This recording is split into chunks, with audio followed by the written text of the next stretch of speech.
Hello again. We've got the literature review in chapter 6. So this is going to be the first part of your paper that you work on extensively. So this is something we wanted to cover very early on in the chapters that we're talking about. This is again from Understanding Nursing Research. So this is chapter 6 in that book.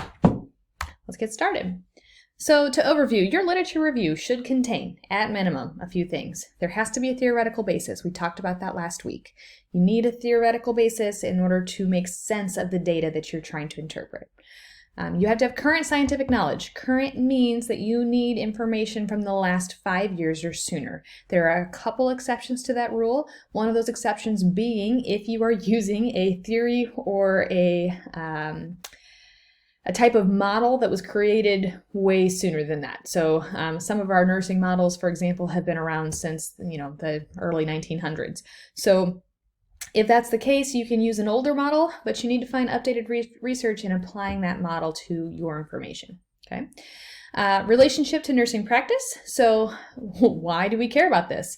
Why do you, as a nurse on your unit or a manager on your unit, why do you care about what this does for your nursing practice? And then application theory. So what are we going to do to apply this to where it needs to go? So what is it? It's a process and not a destination.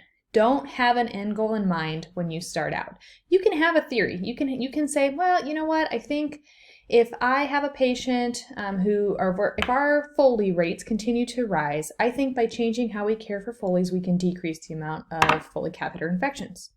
Okay, great. That's a great process. We've got a bunch of frameworks that we can apply to that, but it's a process, not a destination. You may find in your research that what actually helps those things is not what you suspected helped those things. So you don't want to look for research based on what you think. You want to look for research to expand your knowledge. So don't pigeonhole yourself into what you think is the right answer when there's a lot of other answers out there that we need to consider. It's a synthesis of relevant research. Synthesis does not mean finding 12 articles about the topic that you're talking about and summarizing each one individually. To synthesize means to combine things together. So if you're not using all of the research in its entirety, then we're just piecemealing something together. And that's not the purpose of a literature review. We'll talk more about that later. It's a background for your study or your project, so obviously you want to get some really good information about your topic. Don't get off in the weeds somewhere about what you're trying to write about. You need real information that's been studied and that you have proof. And then broad applications to your topic. Again, don't get too specific in your literature review. We're going to get to that part when we get down to the end and we talk about connections between things. But you don't want to get yourself too specific in the beginning because it's an introductory statement. So literature review specifics. Sometimes it's also called a background and significance. Just depends on the type of paper you're writing. You can use them interchangeably in this class.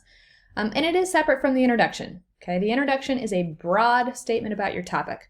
You got almost no details in there. You just need a broad statement about what you're going to study. The literature review actually goes in depth on the specifics of what you're studying. All sources have to be relevant to the topic. They have to be published within the last 5 to 10 years. And again, I add that 10 years on as a reminder that you can use theories and research that's older if there's no new research on your topic. But most of you have picked topics that are broad enough that there should be plenty of research out there within the last 5 years. If you're struggling, shoot me an email. We can go through it. We can decide whether it's a reasonable source for your document. This is all just going to depend. On major documents, for example, like a doctorate paper, about 3 to 5% of your sources are going to be more than 5 years old or 10 years old. So, keeping that number in mind, we really want to try to avoid it, but sometimes you have to use an older document, and that's okay. It does have to be cited in APA style, and it does have to be referenced using APA style. If you're not very familiar with APA style, that's okay. I have a whole PowerPoint on how to do it. You guys did a little quiz on it, and you have your book in hand. You're not going to be an expert in APA style at the end of this class. The goal here is to get you started in that writing style and make sure that you can reference things appropriately so that you're not plagiarizing on accident. All right, types of publications. What should you use? We want articles. Okay, they may be published in journals, encyclopedias, books. Some journals are online now, which makes it a little bit easier to find information. That's kind of your go-to. Most of your information should come from that type of source. You can use monographs, which include things like books, conferences, pamphlets, media regarding topics. Again, if your book has been published recently, within the last 5 years, it's a good source of information. You can use your books from previous classes or this class as reference sources, but they shouldn't be your sole piece of information about whatever it is that you're talking about. You can use an encyclopedia. Try not to, okay? At this stage in the game, you shouldn't be starting your paper out with, the Britannica Encyclopedia says that such and such is a collection of blah, blah, blah, all right? We're past that. So you can use an encyclopedia, but you can get a lot better, more well-rounded information from articles and journals than you can get from an encyclopedia entry. Wikipedia is not an encyclopedia. Don't do it. All right, conference proceedings, that can include the preliminary or pilot findings and dissertations. You got to be cautious with things like dissertations and preliminary or pilot findings because they often have not been peer reviewed. And the peer review process is what tells us, yes, this information is well written, but it is also actually valid. So that's basically when people come together and they work as peers who are experts in their subject fields to determine whether or not the subject results are validated. So conference proceedings are great if you have validated information. If you don't have validated information, then you need to say that in your article. Academic journals, again, great source of information. You can use the SAGE journals online. You can also use EBSCO as a search point. If you're having any problems with that, reach out to the librarian. They are very happy to help you. They love nursing students. Nursing students do a lot of research, so we're happy to help. And if you have questions about specific things, you can always reach out to me as well. Clinical journals are great, textbooks again, and then websites, maybe. If it's a .org or a really, really high-level .com, maybe you can use it, but you have to be very careful about the sources of information that you use. For example, an article in Time magazine is probably mostly factual, but it's probably also at least a little bit biased. So when you're talking about magazines or websites, we have to be really cautious to make sure that the information isn't biased to one side or the other, and that the writer did their due diligence in their research. Sometimes they're just repeating other things, and that's okay. Sometimes they're kind of going off into the weeds. So just be cautious with which types of websites you're using. So literature review basics, you need a combination of theoretical literature, which includes models, those theories we talked about last time, conceptual frameworks that support your research topic, okay?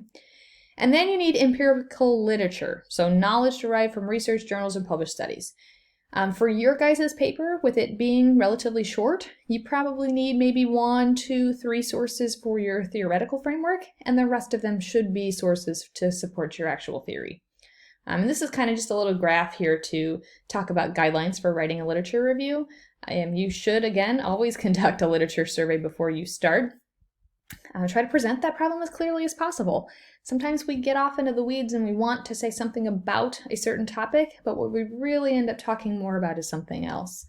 Compare and contrast different views in the sources. It shouldn't all be one-sided. We need views from both sides to make it a valid research study. And then the literature review should include a bunch of stuff that we're going to talk about later as far as the title and the abstract. Your guys' papers will not include abstracts. That's for when we get a little bit lengthier information. And then the methodology, if you actually did an experiment, we're not doing an experiment in this class, but if you were, you would have to note the methodology, the analysis, the instruments that you used, the equipment that was required. Because the goal in a literature review or in a paper like that one is to replicate the study further on down the road. Citations are a huge deal. Limit the bias, and this is where new writers tend to get in trouble. We live in a biased world and we don't always understand our own biases. So if you're not positive, if you're swinging one way more than another on a topic because you already have some ideas in your head about what it should or shouldn't look like, make sure you keep reading. There should be both sides of that information in your paper. And then don't forget to summarize the strengths and weaknesses of your studies. If there's a flaw in a study that you're noting, either don't use the study or make sure that you mention that flaw so that the reader can decide for themselves. Okay, the quality of your sources does count. Primary sources are those written by a person who performed the research or generated the idea. Primary sources are ideal because the information is absolutely complete in its entirety without bias, if the primary author did a good job. Secondary sources are summarized or quoted original research and applied ideas within their own framework. So these people said, you know what, I know that there's some research about this. This is part of my literature review. I'm going to use this, but I think I'm going to apply it using my own theoretical framework. That's okay. There's nothing wrong with that, but you do need to check the validity of their sources and check to make sure that they are not injecting bias into their claims. Peer-reviewed, we've kind of touched on this already, is submitted to an editor or committee familiar with the topic. It's the most trustworthy information. Pro tip, when you're using EBSCO, you can actually click a little button on the side that says peer-reviewed articles only, and that'll help you weed out some of the competition articles that maybe aren't as strong. Okay, we want relevant studies, we want current sources as much as possible. You can use landmark studies, and again, this is where our dates can go back a little bit further. Seminal studies or replication studies. And again, any new theory, process, or design has to be replicated more than once for us to determine if it's actually valid or not. So what makes up a good lit review? Did you use quality sources? That's probably the most important. Did you use current sources? If in 1982, the rule about AIDS patients was to segregate them into, places around the nation, that's not current practice, that's not current literature. We're way past that point. That's the problem with using research that's a little bit too old, is medical sciences advanced so quickly, you're already behind the learning curve.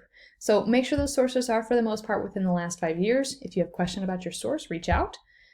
Is the content relevant to your point? All right, you are trying to make a point. This is trying to support the argument you have for your point.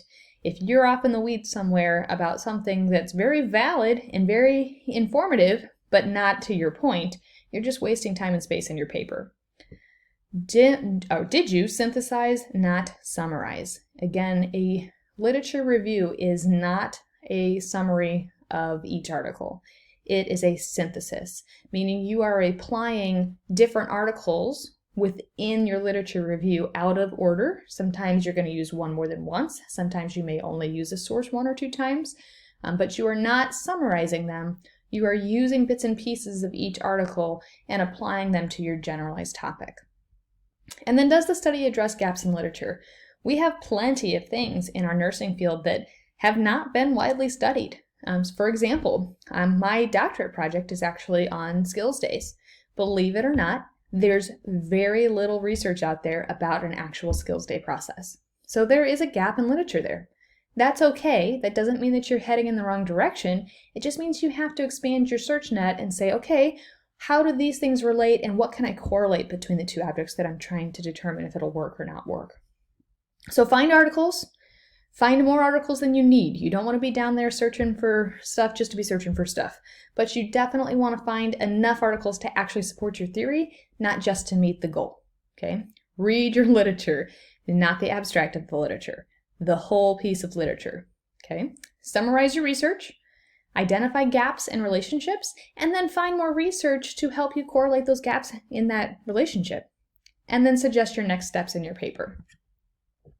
Helps to keep yourself organized. These can get very lengthy.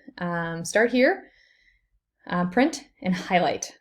Sometimes, if you're great at reading online, then you can keep them as a PDF file, maybe in a folder on your computer. Some people prefer to print and actually highlight, and they'll highlight different topics in different colors. So if they know they want to discuss A, B, and C in their literature review, everything that applies to A, they highlight in green. Everything that applies to B, they highlight in orange, and so forth. So that's up to you. I personally don't use that method, but it's however you organize things in your brain. So you can do it online, you can do it in paper, but you have to stay organized either way. One of the easiest ways to do that is actually to use a table. So every time you take a article, you're going to type the title of the article and then the topics of the article, and then where, or the citation maybe in one of the columns. You can set up the table however you want to.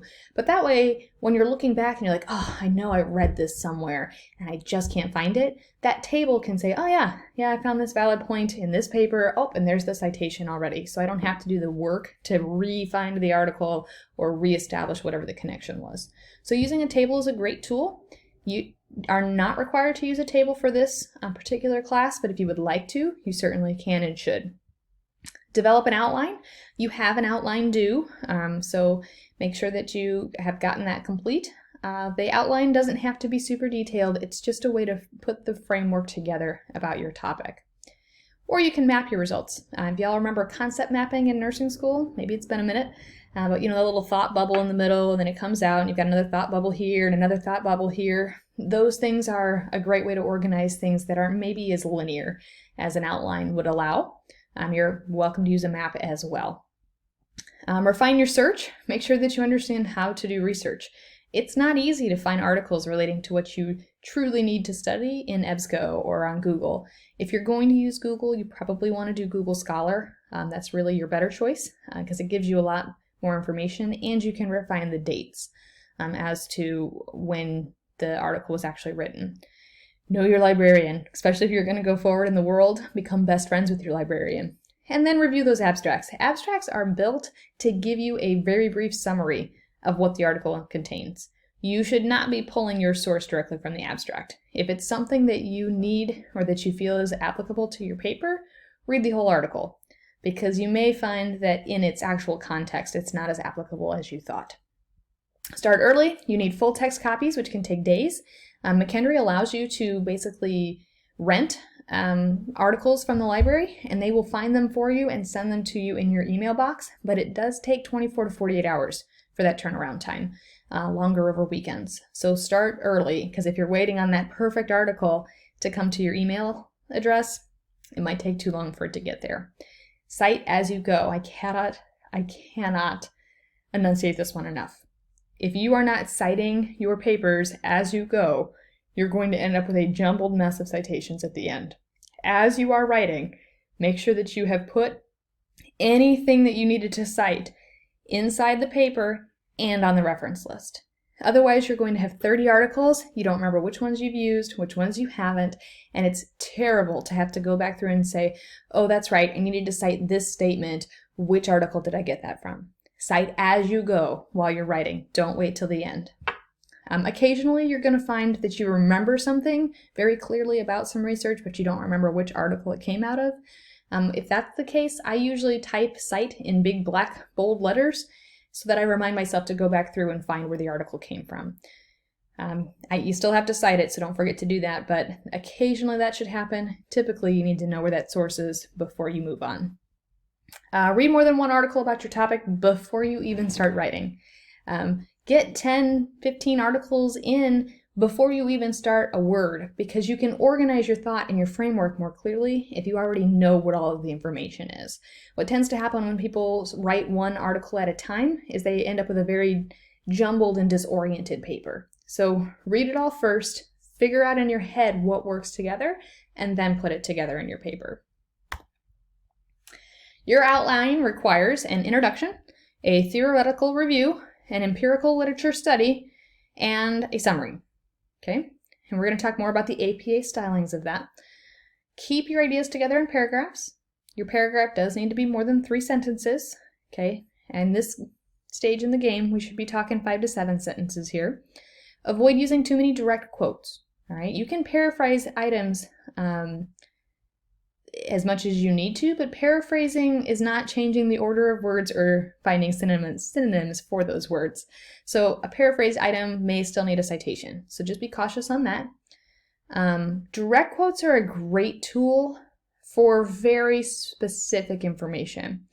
If you can summarize it, or if more than one study has stated it in a way that makes sense, you can paraphrase that information.